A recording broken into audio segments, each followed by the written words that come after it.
Well, what do you say we give this a try, see if we can't record this? This is my Bat Chat 155, 58, Tier 10 French Artillery, and we're on Move out. Lakeville.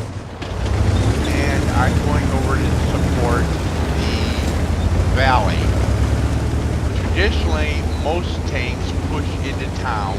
A few lights will push up that river road there where you see the T-49 going. Now, one of the more unique things about the Bat Chat 155-58, well actually there's two. Number one, it has a turret. So you'll notice I'm sitting sideways. That's so I can move back and forth to adjust my shots. And number two, it's a 3-shot arty, but the consequence is it takes a good 45 seconds to load it. And I'm still got 5 or 6 seconds left to go, and that object 416 wisely ducks around the rocks. I'm looking to see right at the moment if any of the enemy arty is going to fire, because some of the more traditional positions on this map are back there in that clump of bushes dead ahead of me. Also off to the left, where I'm unfortunately not looking right at the moment, and I should be. Somebody just fired a blind shot there to see if there was anybody hovering down there. But because it takes me so long to load, I don't. I'm waiting for a good confirmed shot. Aha! T-28 prototype tank destroyer. Actually a pretty good one. Enemy armor is and damaged. Pop, he's not going in place. Plus I pick up stun damage immediately. I'm glancing real quick at the town to see if there's anything there to shoot. There wasn't. Aha! Full T-28, which is the big brother, the one I just shot. Fired Too him. close. Little stun damage on him. Not much. And T-28 is almost... Oh!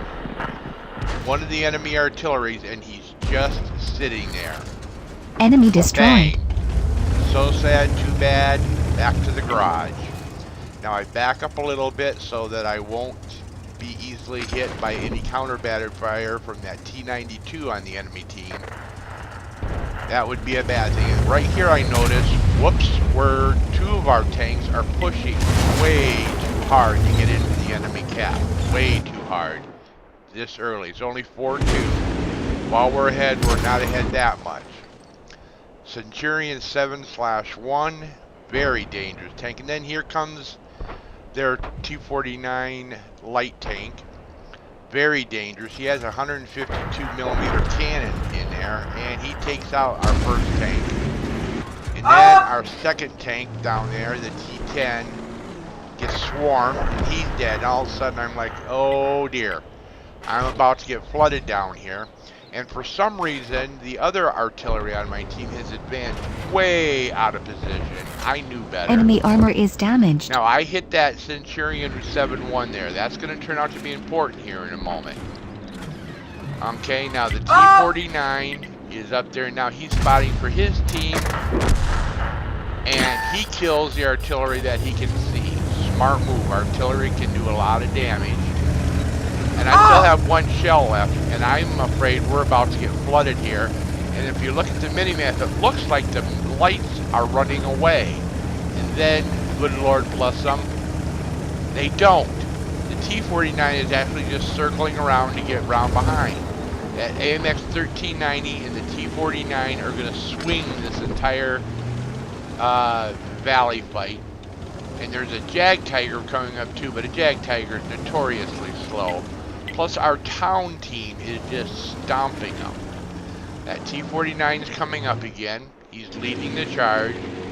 You'll notice he's hardly damaged at all. And I can't get a shot on him. I have one shot left in this magazine. Because if he comes around the corner, I'm going to pop him. The Centurion 7-1 gets foolish and whack. He gets taken out by one of our lights. And then the Jag Panzer catches the enemy arty out of position, and I get to stop worrying about him. And now, what else do we have here? Oh, an Udez, a Swedish tank destroyer. Very dangerous, very dangerous. It's shaped like a wedge, and it's almost impossible for normal guns to penetrate it. But that big flat top actually means I have a good shot at him. Now watch what happens here. It happens real quick. He's backing up, and then he stops like he's going to take a shot right there. I hit him Enemy right in the armor top, is damaged. single Enemy tick of destroyed. fire, and he's dead. At that point, the battle was over. If that Udez could have got dug in someplace, he could have raised a lot of havoc. And I cannot praise the lights in that Jag Tiger enough for not deserting. I expected quite frankly, I expected the lights to cut and run. Now I'm loading, and as you can see, very long reload, very long. And I don't have a shot there. He's down below, and I'm not going to risk doing any team damage. And there's an E75 here, and for a moment I think I'm going to get a shot on him. And then the team comes rushing in. Once again, I'm not going to risk team damage. There's some artillery players that would take the shot just to get the points. I don't. And now if these two are staying down here, they're the only two left. That AMX 5100 is a very dangerous tank, and he's about to prove that. Yep, there goes our T-49. Okay, and then the Jag Tiger just comes in and face plants him, and then our light goes in and kills their light, and that's the end of the battle, 15-6. So could have been a real bad one there if they'd gotten up the valley, but all praise to those lights who did not cut and run when I actually expected.